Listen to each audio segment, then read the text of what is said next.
말씀으로 들어가서 이 신앙의 두 기둥은 양대축은 말씀과 기도라고 말씀을 드렸었어요. 말씀에 있어서는 사실 우리 한국교회가 외국교회의 도움을 많이 받아왔고 사실 지금도 받고 있습니다. 그들은 역사에 기록되어질 만한 설교자들을 많이 배출했고, 왜냐하면 믿음의 선진이니까 우리 입장에서 보면 탁월한 강해 설교가들도 아주 수두룩 빽빽합니다. 반면에 전 세계적으로 기도하면 한국 교회를 따라올 데가 없습니다. 우리나라 기도원을 본따서 외국에 막 기도원이 세워지기도 합니다. 이게 얼마나 감사합니까? 왜 우리가 기도를 수출하는 교회가 그런 나라가 될 수 있었을까요? 다른 거 없어요. 성전에 모이기를 힘쓰는 교회였기 때문에 그렇습니다. 사도행전을 살피면서 저는 이 초대교회와 우리 한국교회가 너무나도 닮은 점이 많다라고 하는 것을 발견하고 느끼게 됩니다. 하나님에 대한 일단 우선 열정이 대단하고, 그리고 세계 어느 민족보다 모이기에 힘쓰고, 특별히 기도에 전심전력하는 교회 나라였다는 것입니다. 이게 무슨 말입니까? 한국교회도 초대교회처럼 될 소망을 가지고 있다는 뜻이고, 그럴 확률이 높다라고 하는 얘기가 됩니다. 여러분, 교회 모이기를 힘쓰시기 바랍니다. 동창회 모임을 힘쓰고 취미생활하기에 모이기를 힘쓰지 마시고 성전에 모이기를 힘쓰시는 저와 여러분 될 수 있기를 축복합니다. 요즘 우리 교회가 미쳐 돌아가고, 미친 건 아니고요, 제대로 돌아가고 있긴 하죠. 뭐 어제도 모여가지고 같이 기도하고, 이제 이 교회 모여서 보통은 1시간을 가지고 돌려보내잖아요, 예배라고 하는 것이.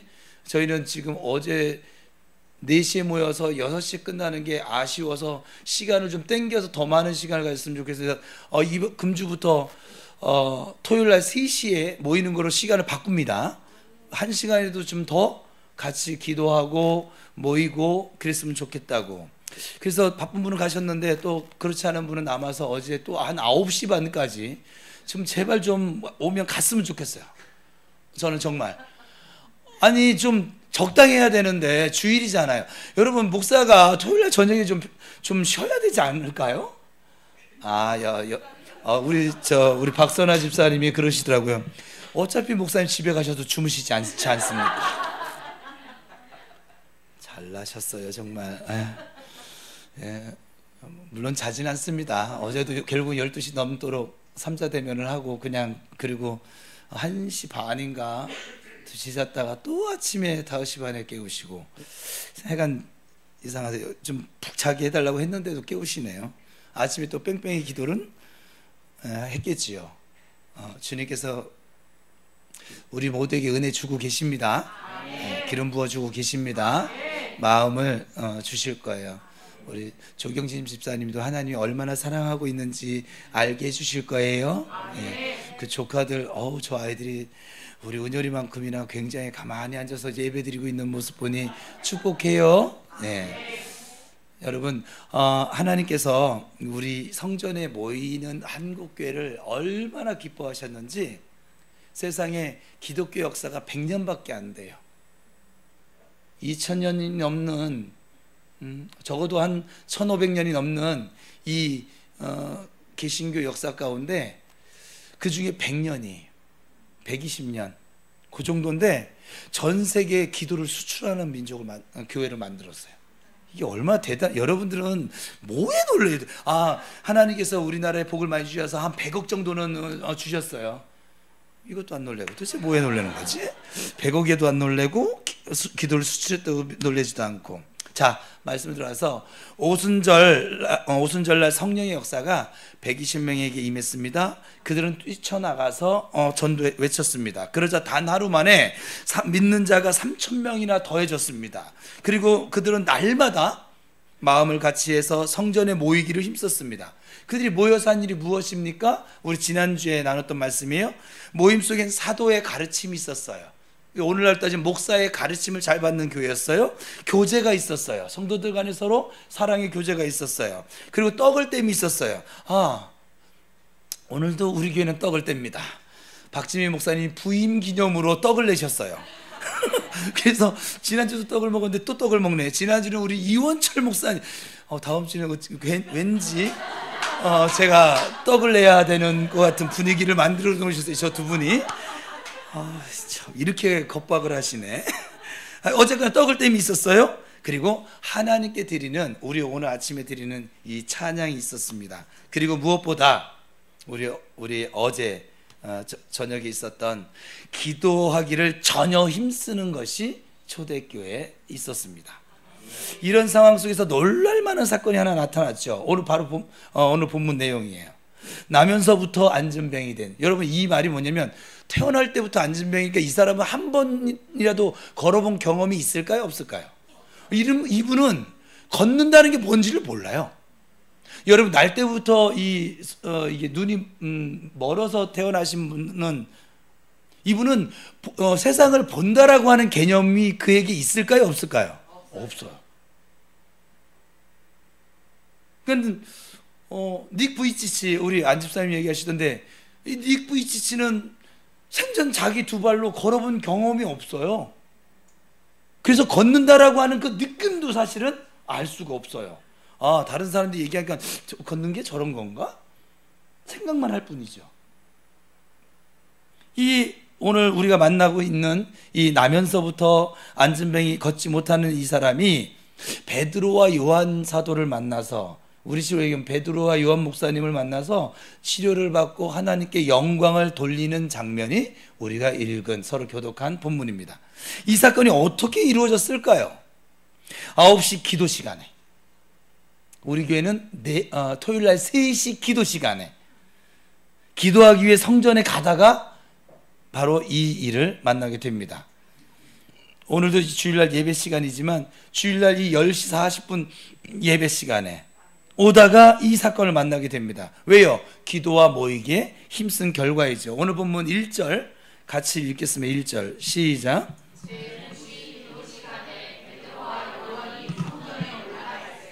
이 베드로와 요한 두 사람이 9시가 우리나라식으로 따지면 오후 3시거든요.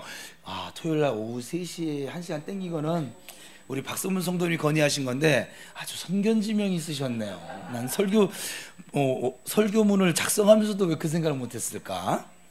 다음 주 토요일날 오후 3시에 역사가 나타날 줄 믿습니다. 네. 3시에 기도하기 위해 어디로요? 성전으로 올라가고 있었습니다. 하나님이 계신 곳이 성전입니다. 예배당이라고 제가 계속 지칭하긴 하지만 하나님이 계신 곳이, 그곳이 광야가 됐든 어디가 됐든 성전입니다.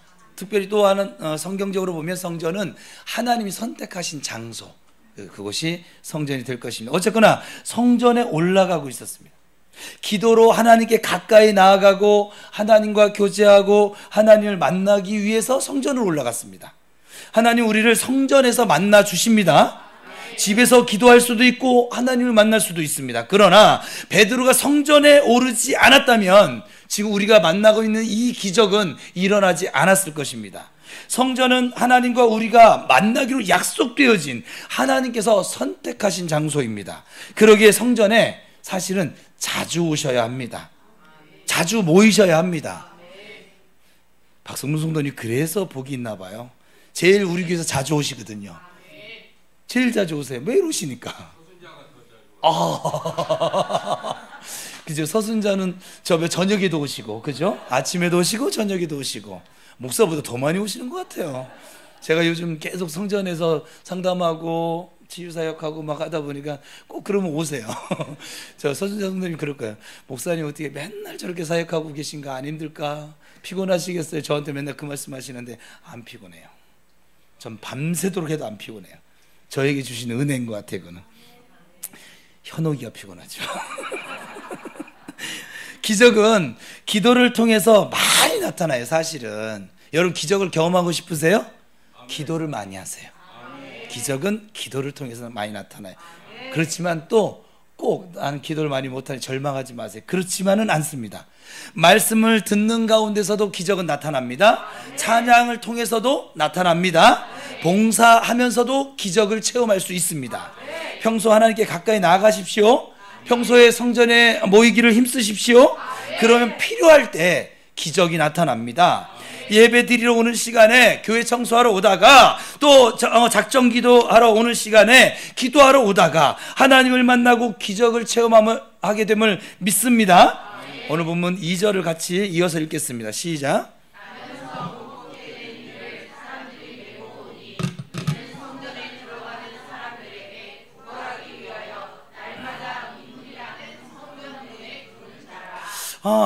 나면서 안진뱅이 된 사람이 성전 문 앞에 지금 있었습니다. 그가 왜 성전을 찾았습니까? 지금 말씀하고 있지요. 왜 성전을 찾았어요? 구걸하기 위해서였습니다. 성전을 찾긴 찾았는데 구걸하기 위해서 찾았습니다. 베드로와 요한도 성전을 찾았고 안진뱅이도 성전을 찾았습니다. 그러나 목적은 엄청나게 다릅니다. 한쪽은 기도하기 위해서요, 한쪽은 하나님의 은혜를 받기 위해서요, 한쪽은 하나님께 영광 돌리기 위해서요, 한쪽은 예배 드리기 위해서요, 하나님을 만나기 위해서였고, 한쪽은 구걸하기 위해서, 먹고 살기 위해서, 돈 몇 푼 얻기 위해서, 내 배고픈 이 위장을 채울 수 있기 위해서 찾아왔습니다. 여러분이 성전을 찾는 목적은 무엇입니까? 오늘 여러분은 왜 여기 오셨어요? 하나님 만나기 위해서입니까? 아니면 돈 몇 푼에 물질 문제를 해결받기 위해서이십니까? 여러분들은 좀 더 나가서 물을까요? 왜 예수님을 믿으십니까? 왜 신앙생활을 하고 계십니까? 왜 이 예배 현장에 지금 찾아오셨습니까? 한번 여러분 자신에게 질문을 던져보세요. 질문 던져봐야만 합니다. 나는 왜 왔을까? 엄마가 오라고 해서, 또 아빠가 안 가면 아빠한테 맞을 것 같아서, 아빠가 그래도 목사니까 제발 그렇게 대답하지 말아다오, 내 마음이 아프단다. 하나님 앞에 영광을 돌리기 위해서, 뭐 지금 여러 사정이 있겠지요? 있네요. 서로 다르네요. 베드로와 요한이 안진뱅이 앞을 지나가자 손을 내밀고 구걸하였습니다. 구걸하는 그에게 베드로가 무엇이라 말합니까? 6절입니다. 우리 9월 암송 말씀이기도 합니다. 시작. 은과 금은 내게 없거니와 내게 있는 것을 여러분에게 주노니 나사렛 예수 그리스도의 이름으로 일어나 걸으라.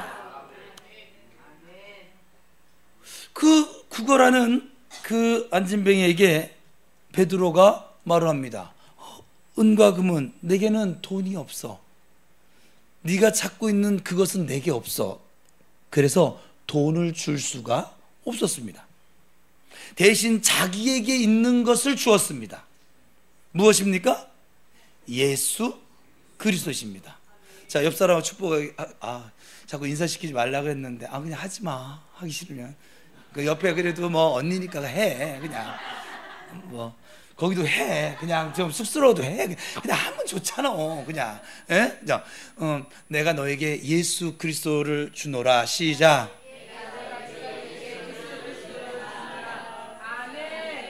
그만 나와. 다시 한번 축복하겠습니다. 내가 당신에게 예수 그리스도의 보혈을 전해줍니다. 시작.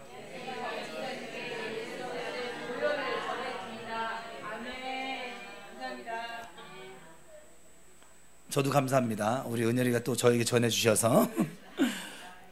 여러분에게 있는 것은 무엇이에요? 한번 생각해 보세요. 나에게 있는 건 무엇일까? 나에게 이것이 있다고 자랑하고 싶은 것이 무엇일까? 사람들은 사실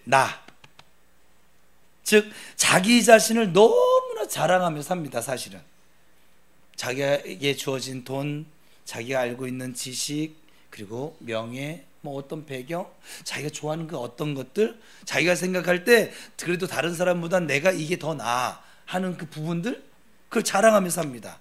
그러나 여러분, 그리스도인은 내 안에 내가 있어서는 사실 안 됩니다.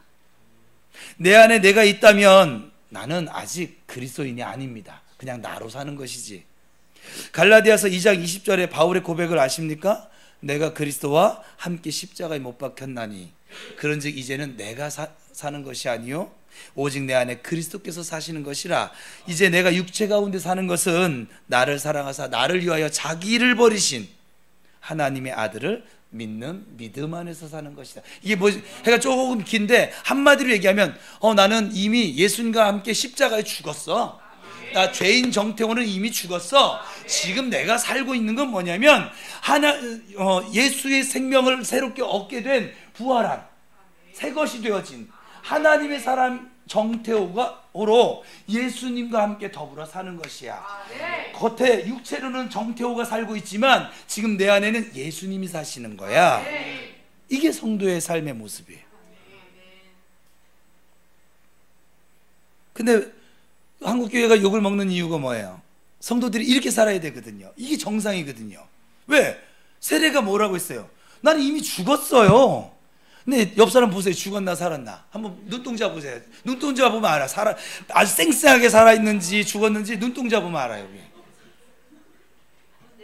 아직도 죄인 정태호가 쌩쌩하게 살아있으면 교회가 이제 시끄러워지는 거죠. 그리고 성도들이 와서도 우리 목사님 이상해. 우리 목사님 별로야. 막 이러는 거죠. 내가 쌩쌩하게 살아있으면. 저 세상 사람들이 저 사람은 목사라는데 저 사람은 장로라고 하는데 저 사람은 집사라고 하는데 저 사람은 교회를 30년 다녔다고 하는데 그럼에도 불구하고 내가 볼 때는 너랑 나랑 별반 차이 없어. 너 나처럼 욕심 부리던데? 너 나처럼 승질내던데?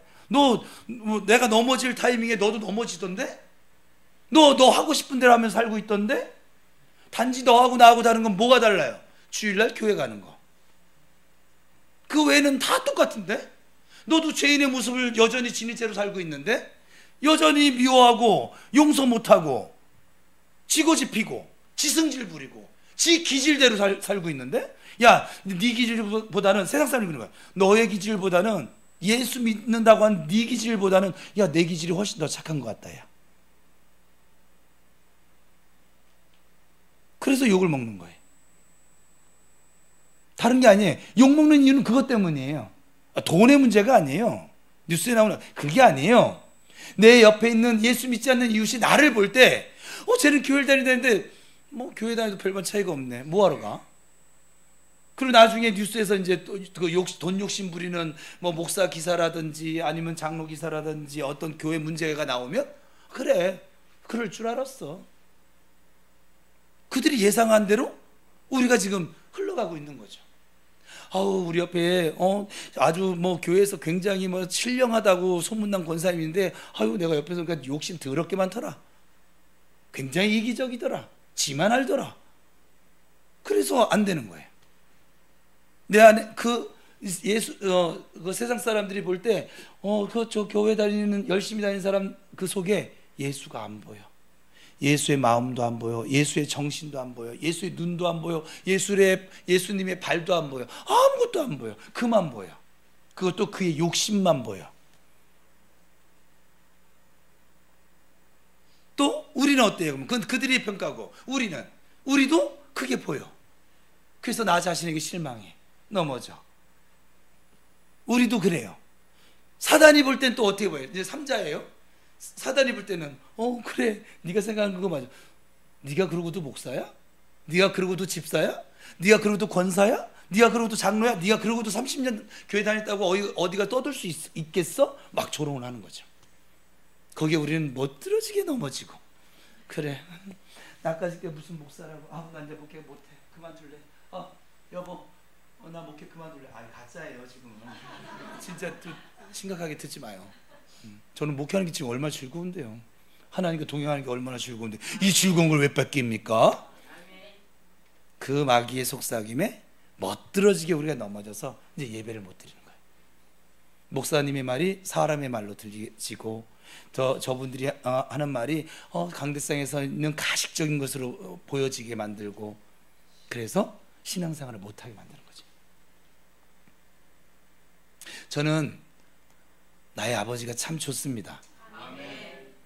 난 나의 아버지 하나님을 오늘 새벽에도 여전히 사랑 고백하고 지금도 사랑 고백하고 있고, 아버지가 그러더라고요.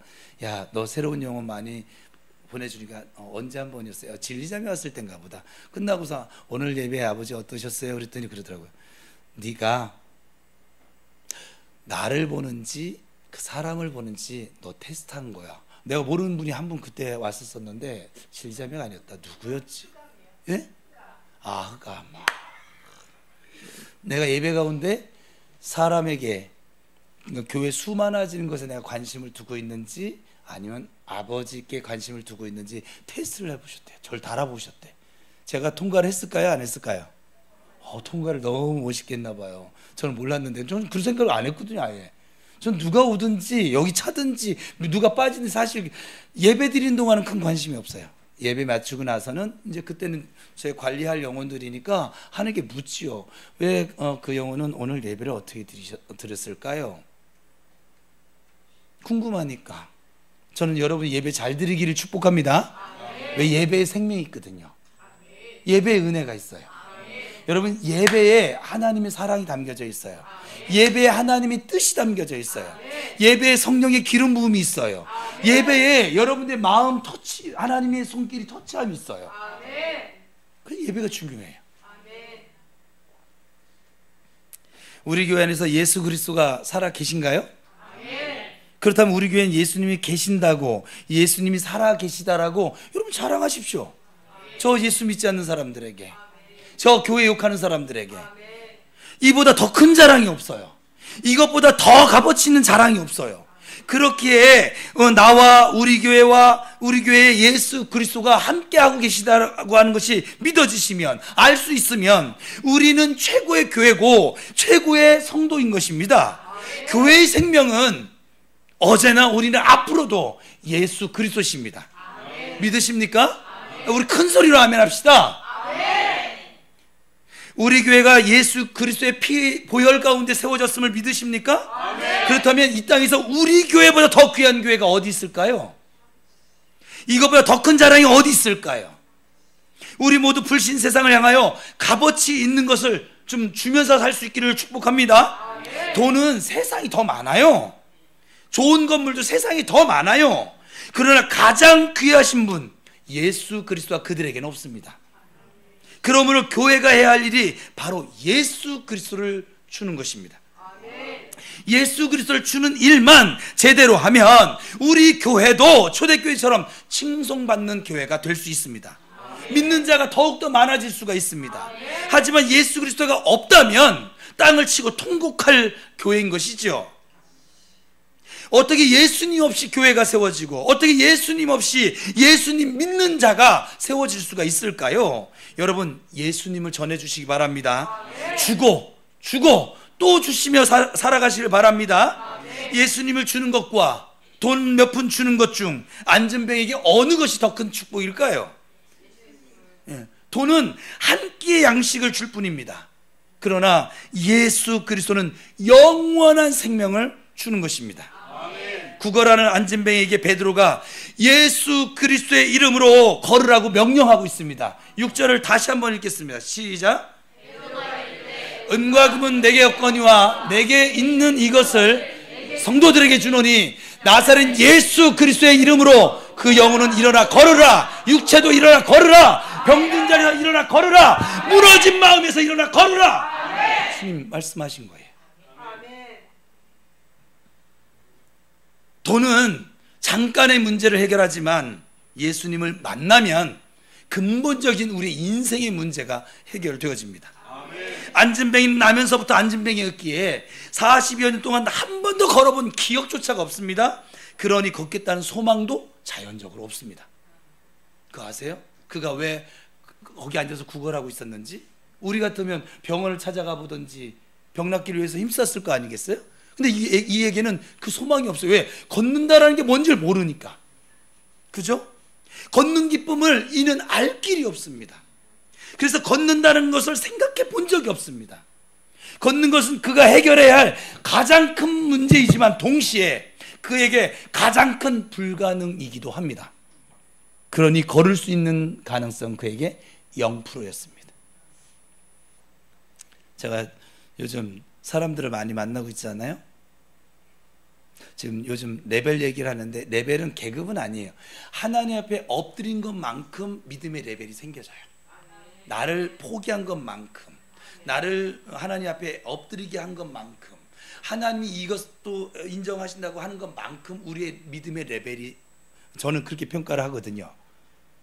근데요, 이 믿음의 레벨이 3인 사람은 믿음의 레벨이 7인 사람을 말하는 것을 다 볼 수가 없어요. 사실은 자기가 죽어지지 않았기 때문에 육신의 눈으로 보는 것이거든요. 3은 영의 눈으로 보는데 7은 육의 눈으로 보거든요. 그래서 어떤 일이 발생되면 7이 육적인 반응이 나올 수밖에 없어요. 근데 이 믿음의 레벨이 7 정도 가잖아요. 우리 교회 7레벨 이상이 조금 이제 생겼어요. 7레벨이 우리 정은아 집사가 이번 일을 만나서, 이거는 원래 계획이 없던 건데, 하나님께서 여쭤봤더니 이번 사건, 우리 어제 나눴던 그 사건, 그에게 벌어진 사건을 하나님 앞에 테스트를 잘 통과하고 났더니 시간만 짧아진 것이 아니라 믿음의 레벨이 올라갔어요. 아멘. 왜? 그만큼 자기를 죽였기 때문에 그래요. 이제 이전에 못 보던 것이 보여지는 부분들이 발생되어질 거예요. 여러분, 산에 올라가면 이 낮은 데서 이렇게 보는 거하고 동네 마을을 중턱에 올라가서 보는 거하고 똑같은 건데, 저는 산 정상을 왜 힘들게 올라갈까 생각하는 사람 중에 하나예요. 내려올 건데 왜 뭐하러 올라가 도대체. 여러분 그렇게 생각 안 하세요? 그죠? 아니 땀 삐질삐질 고생해서 올라가놓고서 가가지고 야호 한번 하고, 요즘 야호도 안 하잖아요. 한번 쭉 보고 그리고 내려오더라고요. 저 미친 짓을 왜 할까 도대체. 근데 제가요, 저는 산은 안 올라가는데, 안 올라가요 정말. 전 이해를 못 하겠어요. 그런데 타워는 올라가요. 엘리베이터가 쭉 올려주는 그 롯데 그 122층도 올라가 봤고, 여러분 요 위치에서 보는 거하고 요 위치에서 보는 거하고 정상에서 보는 이 그림이요 많이 달라요. 많이 다르더라고요. 그러면 저 같은 사람은 요즘 엘리베이터에서도 그 엘리베이터 있겠지, 그 뭐 타워 있잖아요. 그런 게 있어 얼마나 감사한지 몰라요. 차가 주차장까지 딱 올라가지고 거기서 딱 타고 올라가고. 근데 여기서 이 밑에서만 보면서 살았던 사람은요, 여 위에서 본 사람이 막 얘기를 해줘도 이해를 할까요, 못 할까요? 못해요. 이게 나빠서가 아니에요. 여기는 한 번도 여기를 경험해 본 적이 없어요. 그래서 구할 줄도 몰라요, 사실은. 우리 교회도 지금 또 그런 성도들도 있겠지요. 몰라요. 지금 하나님이 지금 정태호 목사를 통해서 여러분에 보여주고 있는 거예요. 너희들이 지금 왜 자기 부인이 이루어져서 믿음의 레벨을 올려야 하는지 보여주고 있는. 여러분 보기엔 제가 행복해 보여요. 아주 되게 그렇게 잠 못 자고 막 그냥 계속 사역만 하고 있으니까 불쌍해 보여요. 행복해요. 어마어마하게 행복해요. 저는 지금 잠자는 시간 24시간 중에 1시간 정도만 자고 23시간은 저분하고 지금 주석을 썼으면 좋겠어요. 성경 창세기부터 펼쳐놓고, 하나님 이건 뭐죠? 이거 뭐 때문에 이렇게 말씀하셨어요? 막 그러고 싶어요. 막 정말 내가 이미 해석한 부분 말고 제가 성경 읽으면서 해석이 잘 안 되는 부분들을 정말 주석 쓰고 싶어요. 지금 사실 이게 상담하고 이것도 하기 싫어요. 사실은 지금 성경을 알고 싶어요. 하나님이 무엇 때문에 이 부분에 이렇게 말씀을 하셨는지. 지금 하고 있어요. 시간이 많지 않아서 우리 성도들 지금은 좀 세워야 돼서 지금 그렇게 하시는데, 여러분 보여주고 있는 거야. 레벨이 저 정도 가면은 하나님의 소리를 듣고 있고 하나님의 뜻을 알고 있고 하나님의 뜻에 순종하는 그 순종하려고 하는 그것이 기쁨이 되는. 저 지금 하나님 뜻에 순종하는 게 하나도 힘들지 않아요. 주님이 저희 레벨을 9.5래요. 10레벨이 만점이라고, 이제 만땅이라고 치면 10레벨은 뭐냐면 다 죽은 사람. 제가 0.5가 남았나 봐. 뭐 때문에 남았냐면 현혹이 때문에 남았을 거야 아마. 왜냐면 정말 저는 지금 저의 뜻을 이루고 싶은 마음이 하나도 없어요. 그리고 저에게 있는 게 없어요. 여러분 알다시피요. 없어요. 저는 돈도 없어요. 건강도 없어요. 다른 목사님 은퇴 후에 어떻게 하려고 그래? 은퇴 후에 하나님이 죽으셨나요? 제가 은퇴하면 하나님 그때 돌아가셨죠? 제 은퇴식 하는 날 하나님이 돌아가십니다. 여러분. 그 목사님들 제가 그렇게 얘기를 해요. 하나님이 여전히 살아계시는데 당신 종으로 쓸 때는 하나님 책임져 주시다가 제가 은퇴하면 넌 다 써먹었으면 가거라. 내가 지금 교제하고 있는 아버지는 그런 아버지가 아니기에 저는 은퇴 후가 전혀 걱정이 되지 않습니다. 한 번도 제가 뭘 먹을까 마실까 입을까로 제가 고민하며 살아보질 않았어요. 신학생 때서부터. 앞으로도 할 마음이 없어요. 저분이 안 주시면 전 굶을 거예요. 금식하면 되지 뭐. 굶으라는데. 집을 안 주시면 어머 저 바닷가에 현우가 우리 텐트 치고 살자. 텐트 치고 살면 되지. 뭐 저 안 되면은 뭐 은하네 집 뭐 건너방에 가서 뭐 살든지 뭐 그렇게 하면 되지 뭐. 뭐 잠잘 머리 둘 곳 하나 못 구하겠습니까? 정 안 되면 뭐 우리 긍휼이 많은 우리 이원철 목사님한테 방 하나 내줘 하고서는 우리 집 애들도 많아 내줘 거기 둘이 자라고 하고 그래도 되고 뭐. 저 그리고 부여에 있는 친구가요. 저 같이 처음 신앙생활 때 갔던 친구가 부여로 오래요. 거긴 땅이 7,000평이 있는데 너 집 질 줄 아니까 집 짓고선 네 집 짓고선 살래. 그냥 공짜로 줄 테니까.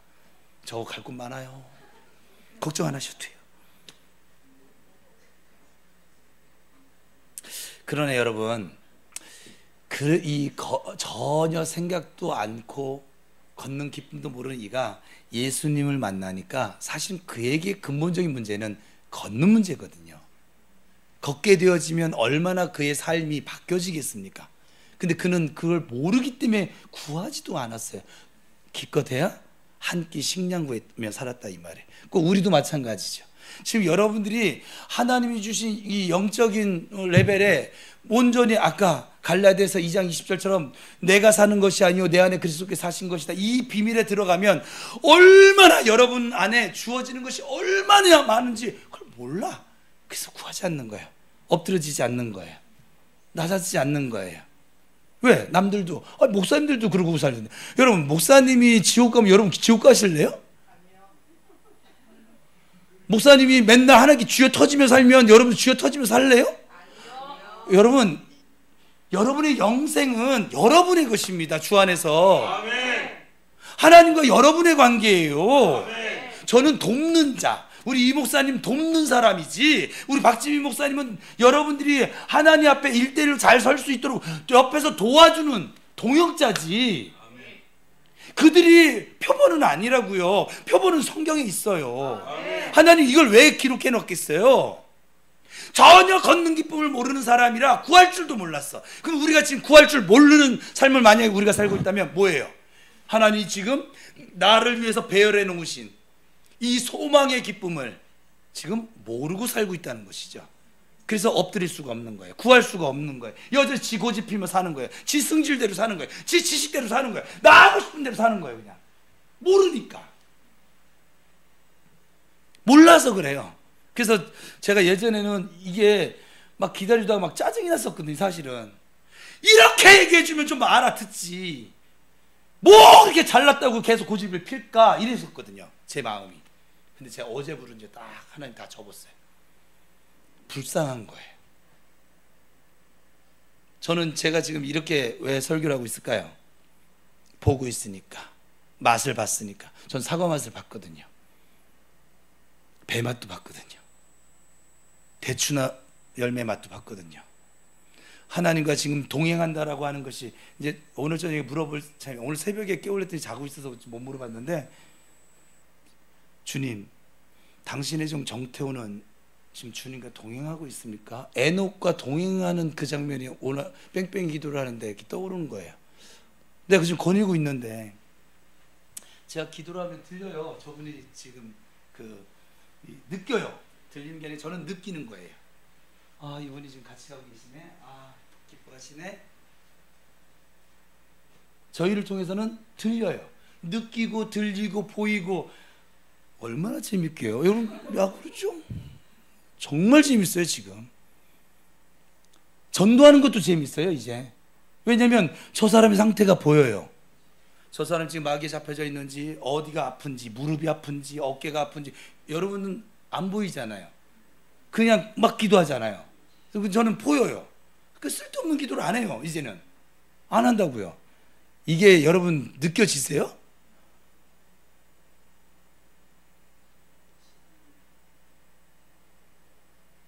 여기까지 올라와야 되지 않을까요? 나는 산 등산이 죽었다 깨어나도 싫어요. 올라가면 내려올 건데 뭐하러 올라가요? 여전히 그러면서 계속 요 밑에서만 살래요? 여전히 내 승질 펴가면서? 나 하고 싶은 거 내 고집 펴가면서? 아니잖아요. 주님이 여러분과 함께 동행해서 여러분이 이렇게 날기를 원하세요. 독수리처럼 살기를 원하시지, 기껏해야 낮은 창공 떠돌아다니는 참새처럼 살기를 원하지 않으세요. 여러분들은 하나님께서 지으시기를 독수리처럼, 동물에 비유하자면 사자처럼 만드셨죠. 성경에 나오네. 암사자, 숫사자, 젊은 사자처럼 여러분들을 지으셨지, 그렇게 누구한테 잡혀먹을까 근시하며 살아가는 그런 곤충, 뭐로 비유를 할까요? 그런 존재를 짓지는 않으셨어요. 그런데 우리는 하나님께서 창공을 마음껏 날아다니도록 만드시고, 그리고 다른 이들을 망해가면 이놈 예수 이름 내가 널 잡아먹는다 왕 이렇게 만들어놨는데 맨날 아유 무서워, 아유 무서워, 아유 무서워. 아유 오랜만에 우리 아들이 하지 말라고 그랬어요. 아유 정신, 아유 정말 바보인 거예요. 그거는 하나님이 여러분을 지으실 때 여러분들에게 예수 그리스도의 이름에 권세와 능력을 주셨어요. 아멘. 여러분들을 위해서 예수님이 다른 이가 아니라 여러분을 위해서 이 십자가에 달리셔서 물과 피를 다 쏟아주셨어요. 그러니까 생명을 던져주셨어요. 예수님의 생명과 맞바꾸고 살아난 영혼이 저와 여러분이라고요. 근데 그렇게 맨날 조 터지면서 산다고요? 맨날 근심 속에 산다고요? 맨날 염려 속에 산다고요? 무엇을 구해야 될지도 모른 채로 내 인생은 나의 것, 누가 불렀지? 갑자기 왜 생각나지? 내 인생은 나의 것, 이렇게 외치며 산다고요? 한 끼 식량 해결하면 사십시오. 그럴 거면 계속 그렇게 고집할 거라고 하면 매일 만나는 문제에 얻어 터지면서 비굴하게, 죄송해요, 쭈구리처럼 계속 그 쭈그러진 인생을 살아가십시오. 그러면 저와 여러분은 그렇게 살도록 부름을 받은 사람이 아닙니다. 아멘. 옆 사람에게 다시 축복하겠습니다. 당신은 하늘을 날 사람이야. 시작.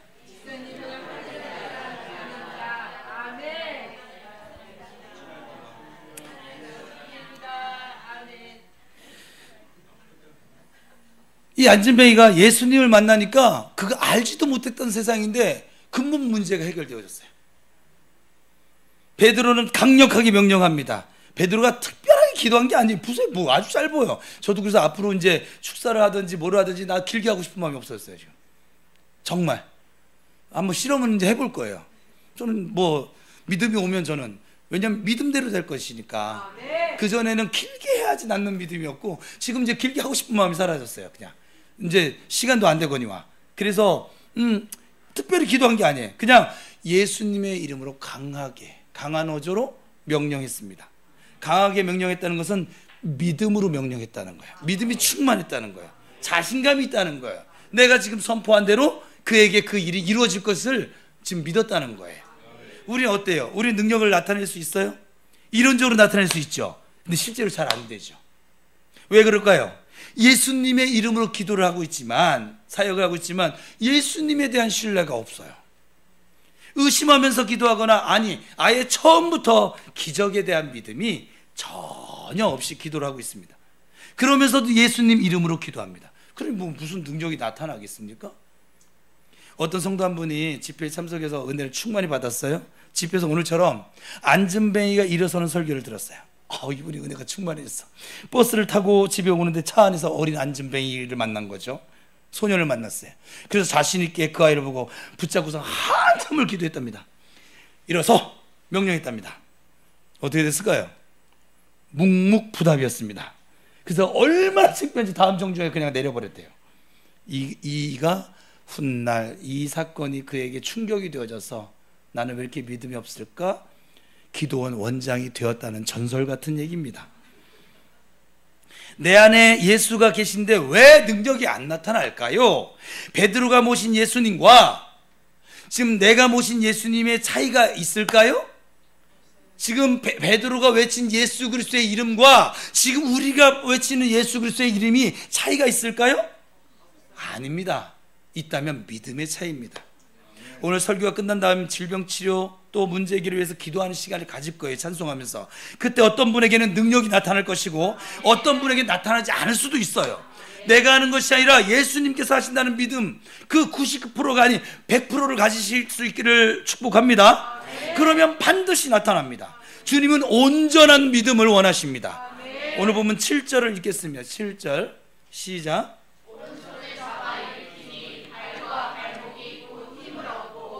이것은 일어선다는 베드로의 확신을 볼 수가 있는 것이고 동시에 베드로가 도와주고 있는 것을 볼 수가 있습니다. 제가 치유사역 하면은 항상 확인하잖아요.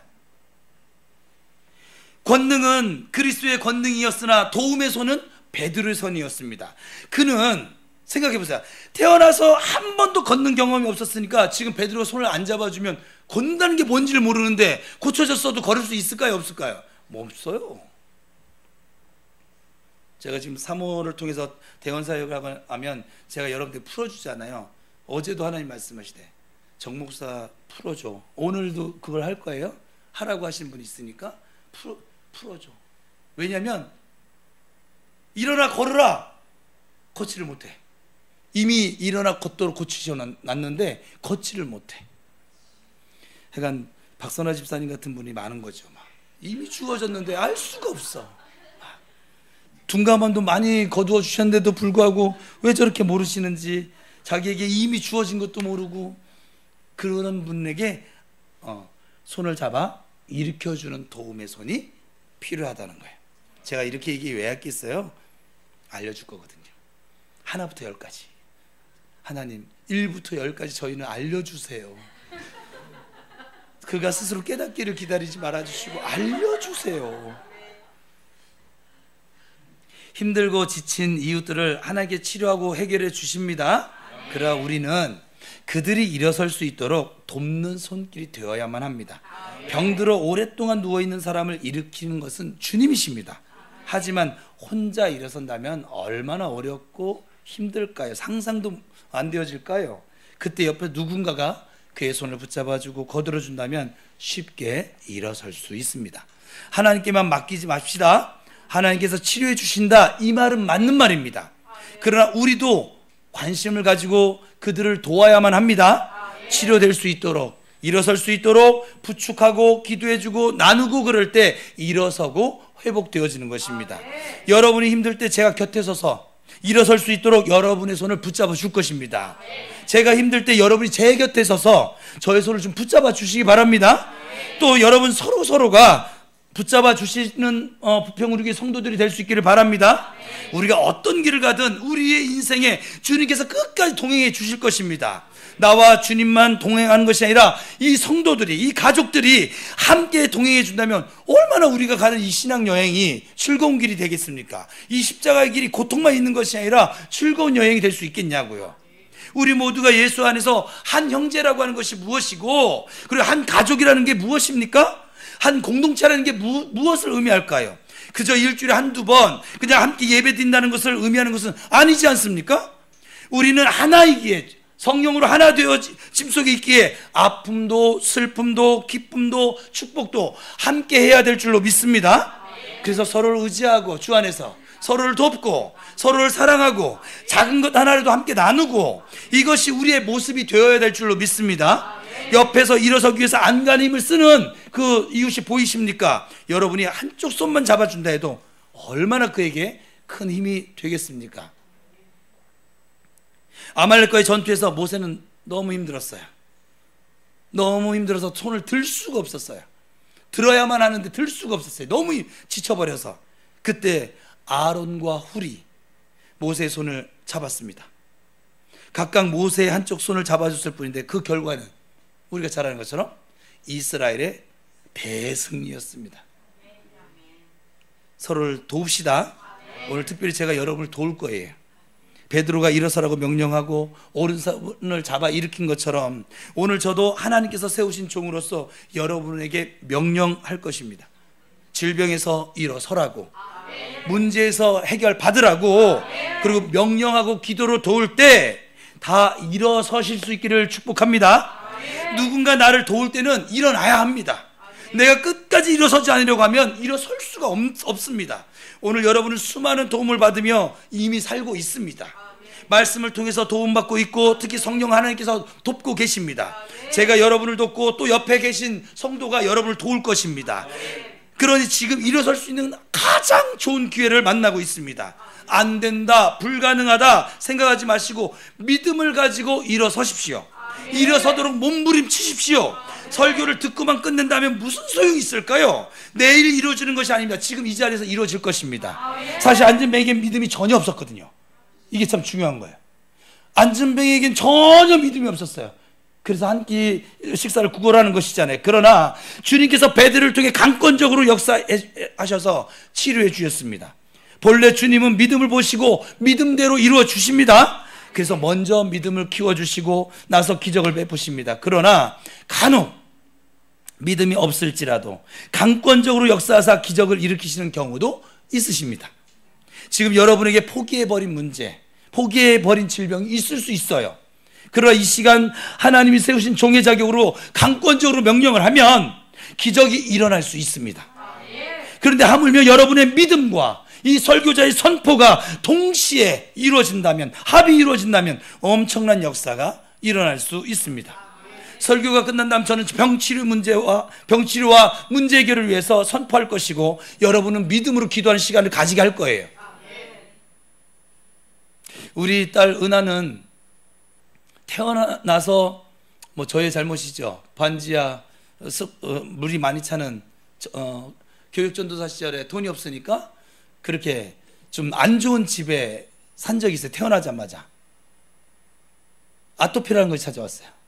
대학병원도 찾아가고 산에서 풀도 뜯어오고 제가 할 것들이 다 해봤어요. 저에게 모든 지식을 총동원하고 교수님이 알려주신 거, 주변 사람이 알려준 거 다 해봤어요. 저 아이를 막 죽이는 행동까지도 했던 것 같아요. 그 아토피 다 살이 갈라진 데다가 천일염 소금 타가지고 지금 생각해도 끔찍한데, 제가 얼마나, 그러고 우선 낫게 하기 위해서 어쩔 수 없이 하는데 눈물이 얼마나 나는지 몰라요. 그때 당시에. 지금 같으면 그렇게 안 할 텐데 그때는 그만한 믿음이 없었어요. 그런데 저 아이는 태어나서 아토피를 벗어나 본 적이 없어요. 지금까지 28년 동안. 38년 된 병자하고 딱 10년 차이나요? 아토피를 고쳐주실 것입니다. 여러분들은 남의 얘기라 그냥 쉽게 아멘하죠. 저희는 요즘 믿음이 생겨서 아멘할 수 있겠네. 요즘 같으면 아멘 못해요. 왜요? 28년 동안 자기가 기도를 했는데도 안 됐거든요. 이 안진뱅이는 자기의 문제를 기도도 할 줄 몰랐는데 형 기도할 줄 알았거든요. 아빠한테 배워서. 근데도 안 됐거든요. 잠깐 좋아진 적은 있으나. 근데 저 아토피가 다 떠나가게 될 줄로 믿습니다. 저의 믿음이에요. 저의 믿음. 하나님은 역사하십니다. 안 된다고 생각하지 마세요. 하나님 못하실 일 무엇입니까? 목사님들에게도 의외로 많은 질병이 있어요. 성도들의 병을 위해서는 열심히 기도하지만 자신을 위해서는 기도할 시간이 별로 없기 때문에 그렇습니다. 세상에서 제일 힘든 직업이 무엇인지 아십니까? 사자가 들어가는 세 가지, 의사, 검사, 목사. 제 생각을 해요. 의사는 병든 사람만 만나요. 생각해 보세요. 힘들 것 같아요. 병든 사람의 표정은 전부 다 죽을 상이거든요. 그리고 의사가 받는 그 스트레스가 얼마나 클까요?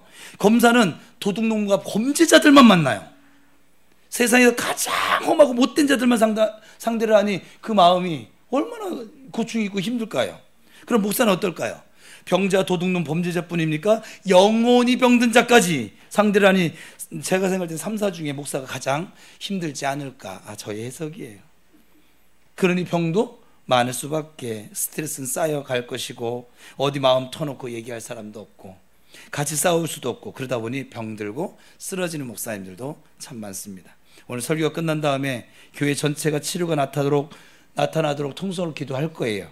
그 후에 목사를 비롯해서 성도들이 치료의 기적을 분명히 맛보게 됨을 믿습니다. 여러분의 하나님이 약해지셨습니까? 아닙니다. 영원토록 동일하십니다. 그러니 오늘 분명히 나타나고 체험합니다. 8절 마지막으로 읽겠습니다. 8절 시작.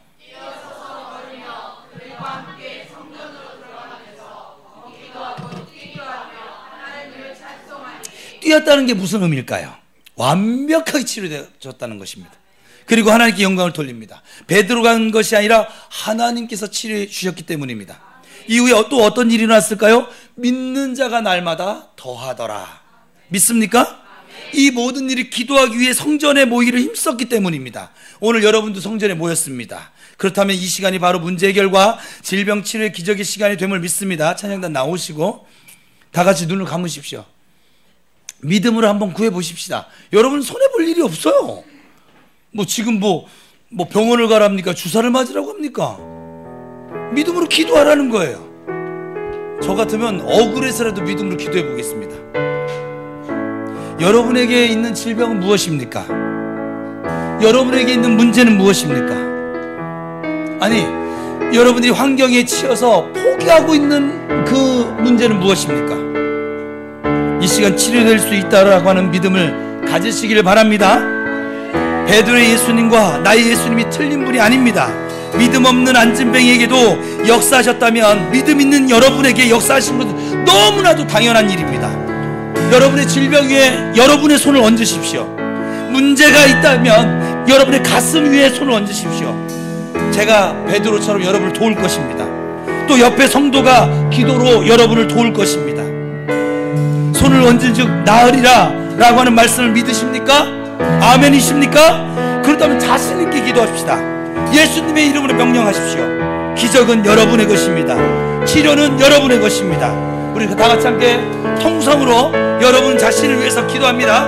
주여, 주님, 내게 있는 것으로 내게 주노니